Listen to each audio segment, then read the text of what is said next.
नमस्कार, मैं हूं आशा सिंह और आप सभी का स्वागत है हमारे चैनल पर। इस वक्त की बड़ी खबर आपको बता दें, कंगना रनावत का घर, उनका जो मणिकर्णिका का ऑफिस है वो बीएमसी जेसीबी को लेकर पहुंची है और वहां पर वो गिरा रही है। जो तोड़फोड़ उनके ऑफिस में की गई है, इससे ये साफ दिखाई दे रहा है कि किस तरीके से तानाशाही महाराष्ट्र सरकार कर रही है।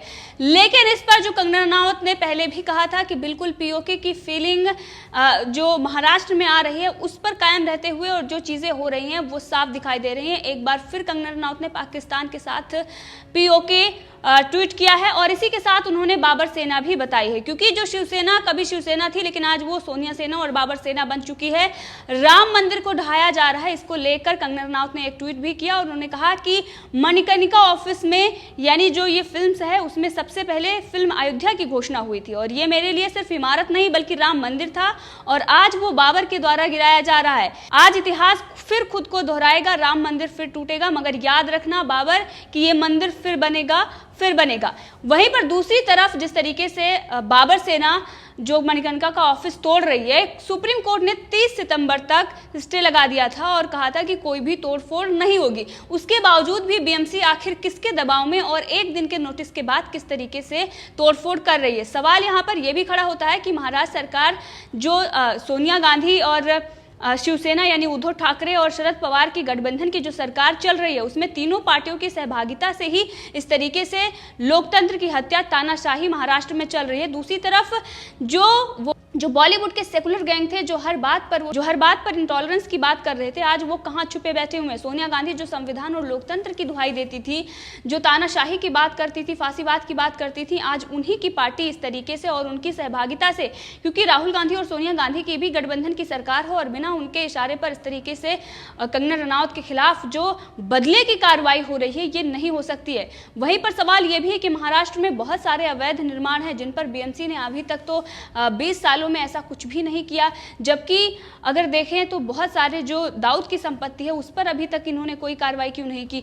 यही अगर देखें तो जैसे कि कंगना रनावत के घर को तोड़ा गया है, क्या मन्नत और तमाम और भी जो वहां पर निर्माण है उस पर भी सेम यही रूल अप्लाई होगा? नहीं होगा, क्योंकि ये सिर्फ और सिर्फ कंगना रनावत को अपनी ताकत दिखाने के लिए शिवसेना, संजय राउत जो उनकी और कंगना रनावत की बहस चल रही थी उसको लेकर ये ताकत दिखाई गई है और इसीलिए जो उनके विधान परिषद में जो उनके खिलाफ प्रस्ताव लाया गया सिर्फ और सिर्फ कंगना रनावत की आवाज को दबाने के लिए, क्योंकि वो मूवी माफिया, ड्रग्स माफिया को लगातार बेनकाब कर रही थी और महाराष्ट्र सरकार इस बात से खासा चिड़ी हुई थी।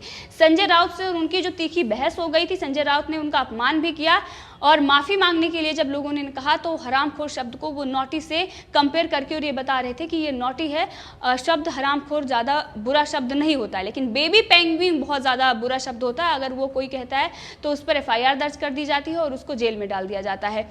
सोनिया गांधी यहाँ पर फांसीवाद और संविधान खतरे में है, लोकतंत्र खतरे में है और प्रियंका गांधी वाड्रा महिलाओं के सम्मान के लिए, महिलाओं के अस्तित्व के लिए यहाँ पर कोई भी बयान नहीं दे रही है, ना ही कंगना रनावत के वो सपोर्ट में आ रही हैं, बल्कि अगर देखें तो उनकी पार्टी किस तरीके से एक महिला के खिलाफ इस तरीके से बदले की कार्रवाई कर रही है। तो सवाल यहाँ पर यह भी है कि ये बाबर सेना जो इस तरीके से क्रूरता दिखा रही है, जो एक ऑफिस को, जबकि वो अवैध नहीं है, सुप्रीम कोर्ट में इसकी सुनवाई भी चल रही है, लेकिन इस सब के बीच इस तरीके से जो बीएमसी ने हरकत की है, इसको लेकर सोशल मीडिया पर लगातार लोगों का गुस्सा फूट रहा है। यही नहीं, मुंबई में भी काफी लोग कंगना रनावत के समर्थन में वहां पर इकट्ठा हुए और ये जो तोड़फोड़ हो रही है इसका विरोध कर रहे हैं।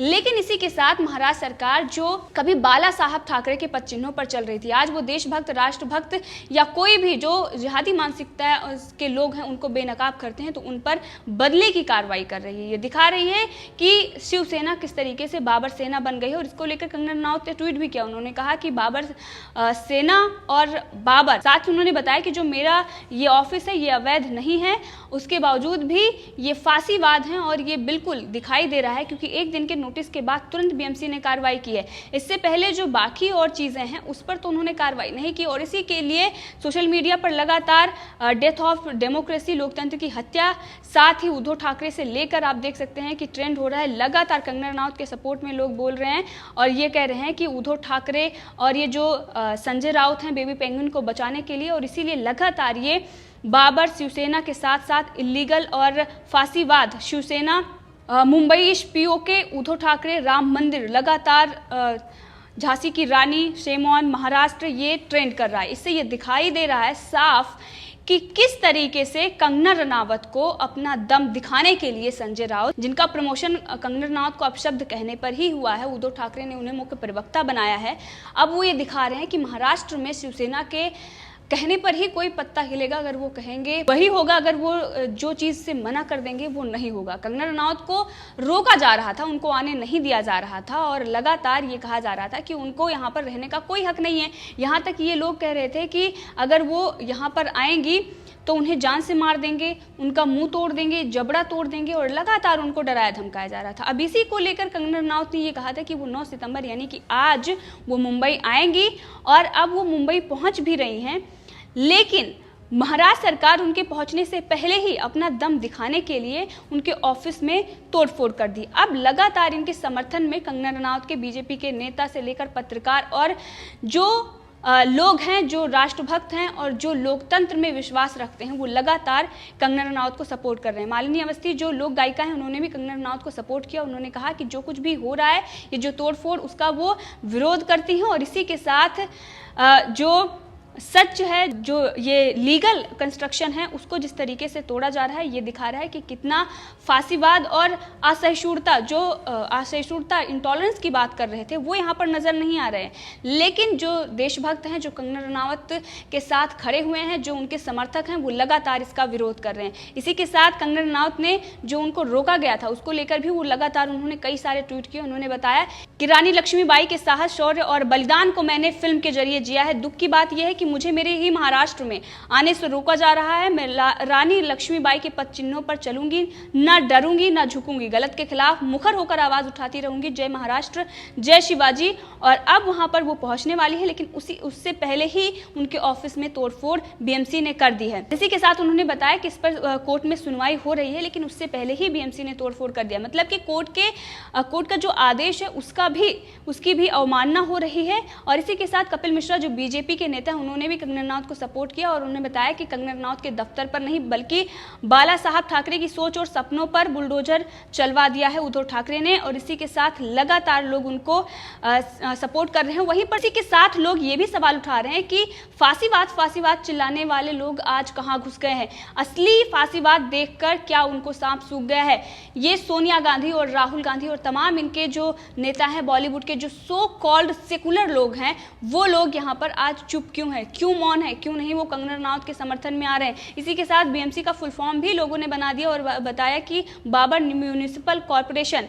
इसी के साथ विकास भदौरिया जो पत्रकार हैं, उन्होंने भी कंगना रनावत के सपोर्ट में एक ट्वीट किया। उन्होंने कहा लोग अंग्रेजों से लड़ने वाले रानी लक्ष्मीबाई से ही भिड़ गए हैं। Very naughty. नॉटी शब्द का यहाँ पर मतलब आपको बता दें कि कंगना रनावत को हरामखोर शिवसेना के जो अब मुख्य प्रवक्ता हैं संजय राउत, उन्होंने हरामखोर कहा था और उसके बाद उन्होंने हरामखोर का मतलब नॉटी बताया था, जिसके बाद लगातार उनको ट्रोल किया जा रहा है। और वहीं पर अगर देखें तो सुशांत सिंह राजपूत मामले में 2 महीने से ज़्यादा हो गया, लेकिन एफआईआर दर्ज नहीं हुई किसी के खिलाफ। मुंबई पुलिस हाथ पर हाथ रखकर बैठी हुई थी, पालघर के मुद्दे पर चार्जशीट दायर नहीं कर पाई। लेकिन बीएमसी को देखो, एक दिन के अंदर नोटिस देने के बाद वहां पर पहुंचती है और किस तरीके से तोड़फोड़ करती है। कंगना रनावत से पहले ही, उनके पहुंचने से पहले ही सिर्फ और सिर्फ अपनी पावर है महाराष्ट्र सरकार, उसका गलत इस्तेमाल करते हुए दम दिखा रही है और कंगना रनावत को रोकने की पूरी कोशिश की जा रही है। लेकिन यहाँ पर यह सवाल है कि कंगना रनावत ने महाराष्ट्र सरकार की जब आलोचना कर दी तो कंगना रनावत का ऑफिस गिरा दिया गया। अगर यही काम जिस तरीके से मोदी सरकार की लगातार आलोचना से लेकर जो जिस तरीके से टिप्पणी, अपमानजनक भाषा का प्रयोग मोदी सरकार, प्रधानमंत्री नरेंद्र मोदी और गृह मंत्री अमित शाह के लिए की जा रही है, चाहे वो तापसी पन्नू हो, सोनम कपूर हो या स्वरा भास्कर हो या फिर अनुराग कश्यप हो, अगर उनके साथ ही इस तरीके से कार्रवाई होती तो क्या ये लोग शांत बैठते? नहीं, ये लोग सड़कों पर खड़े हो जाते। ये बात के लिए सड़कों पर आ जाते हैं, बात के लिए हिंदुस्तान शर्मिंदा है, हिंदू शर्मिंदा है, ये हिंदू होकर लेकिन फिर भी ये शर्मिंदा हो जाते हैं। लेकिन आज इस वक्त ये शर्मिंदा नहीं है। क्या मुंबई में रहकर इनको शर्मिंदा नहीं होना चाहिए? जबकि बहुत सारे ऐसे मुंबईकर हैं जो इस वक्त कंगना रनावत के सपोर्ट में खड़े हुए हैं और लगातार शिवसेना की और कांग्रेस और एनसीपी की ये जो हरकत है इसका विरोध कर रहे हैं। लेकिन ये जो पूरा मामला हो रहा है, ये दिखाई दे रहा है कि जो रिया चक्रवर्ती का घर तो अभी तक वो नहीं गिरा पाए, जो रिया चक्रवर्ती को प्रोटेक्शन दे रहे हैं, वो रिया चक्रवर्ती जो दोषी हैं और जेल भी गई हैं, वही वहीं पर बड़े बड़े जो आतंकवादी हैं उनको किस तरीके से अभी तक बचा कर रखा हुआ है, उन पर कोई कार्रवाई नहीं हुई है। लेकिन कंगना रनावत का घर किस तरीके से गिराया जा रहा है, और इस पर लगातार लोग ये सवाल पूछ रहे हैं कि आखिर सेना प्रमुख को गुंडा कहने वाले सरकार के साथ में बैठेंगे, पाकिस्तान में जाकर खिलाफ करने वाली साजिश को सजदा करेंगे, सच बोलती लड़की को जान से मारने, श्राद्ध करने की धमकी देंगे और घर तोड़ेंगे। शिवसेना प्रमुख बाला साहब ने ऐसे लोगों को हिजड़ा कहा है। और ये विकास भदौरिया ने ट्वीट किया, उन्होंने ये साफ किया कि किस तरीके से बाला साहब ठाकरे के ही पद चिन्हों पर चलने वाली पार्टी आज सच और देशभक्त जो महिला है उसको दबाने के लिए उसके दफ्तर पर जो पूरी तरीके से वैध है उस पर किस तरीके से बुलडोजर चला रही है। ये सिर्फ और सिर्फ दिखाता है कि अभिव्यक्ति की आज़ादी मुंबई में नहीं है। अभिव्यक्ति की आज़ादी सिर्फ और सिर्फ उन लोगों के लिए है जो टुकड़े टुकड़े गैंग के लोग हैं, जो सोनिया गांधी के विचारधारा से मेल खाते हैं, जो प्रियंका गांधी वाड्रा के विचारधारा से मेल खाते हैं। ये लोग हैं जो सिर्फ भारत को कोसेंगे कि भारत में रहने लायक नहीं है, भारत में डर लगता है। उनके खिलाफ कोई कार्रवाई नहीं हुई, ना तो उनको देश से बाहर किया गया और ना ही उनका घर गिराया गया। सवाल यहाँ पर ये उठता है, कंगना रनावत के पहुंचने के बाद उनको बीएमसी क्वारंटाइन भी करेगी, लेकिन कुछ दिन पहले ही आमिर खान जो टर्की से आए उनको क्वारंटाइन नहीं किया गया। इसी के साथ राजदीप सरदेसाई यहाँ से पहुंचे थे, उनको भी क्वारंटाइन नहीं किया गया था। क्या बीएमसी के जो नियम है उन्हीं पर लागू होते हैं? जो सरकार की कमियों और खामियों को लेकर वो आवाज उठाएंगे उन्हीं पर लागू होते हैं। जो संजय राउत, उद्धव ठाकरे और बेबी पेंगुइन के बारे में बात करेंगे उन्हीं पर लागू होता है। जो सुशांत सिंह राजपूत के मामले में न्याय की बात करेंगे और सच सामने लाने के लिए खुलासे करेंगे। और अब ये सारी जो चीजें हैं इस पर लगातार लोग कंगना रनावत को सपोर्ट कर रहे हैं, देश भर उनको सपोर्ट कर रहा है, देश भर की जनता। और इस पर बबीता फोगाट जो एक खिलाड़ी भी हैं और बीजेपी की नेता भी हैं और वो समय समय पर अपनी प्रतिक्रिया देती रहती हैं और इसके लिए वो जानी भी जाती हैं। इस पर कंगना रनावत का उन्होंने सपोर्ट किया और उन्होंने ये कहा है कि गीदड़ की जब मौत आती है तो फिर वो शहर की तरफ भागता है। यही हाल शिवसेना का है। कंगना रनावत डरने वाली नहीं है। जब पूरा देश उनके साथ है तो ऑफिस फिर बन जाएगा, लेकिन शिवसेना की औकात का पता चल गया है। बहन डरना नहीं, पूरा देश आपके साथ है और इसी के साथ पूरा देश कंगना रनावत के साथ है। और लगातार महाराष्ट्र सरकार की निंदा हो रही है। हाईकोर्ट के फैसले की जो अवमानना शिवसेना ने की है उसकी भी निंदा की जा रही है।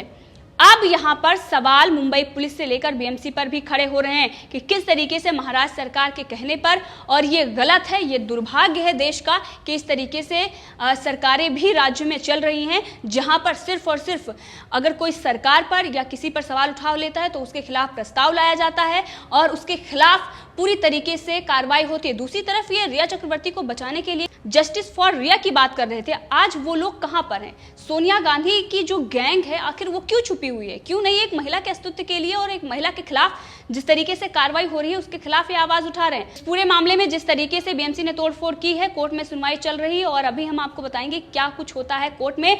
लेकिन वहीं पर जिस तरीके से अवमानना की गई है और मुंबई पुलिस भी इस पर मौन है, तो इस पर क्या मुंबई पुलिस और बीएमसी की तरफ से इस पर बयान आता है? क्योंकि कोर्ट के ये सीधे तौर पर अवमानना है और वहीं पर कंगना रनावत पहुंचती हैं और वहां पर इसके बाद उन्हें क्वारंटाइन किया जाता है। आखिर क्या होता है उसकी अपडेट हम आपको देंगे। तो इस मुद्दे पर आप भी अपनी राय दे सकते हैं, कमेंट करके जरूर बताएं। अगर आपने अभी तक चैनल को सब्सक्राइब नहीं किया है तो कर लें ताकि हर अपडेट आप तक पहुंचती रहे। धन्यवाद।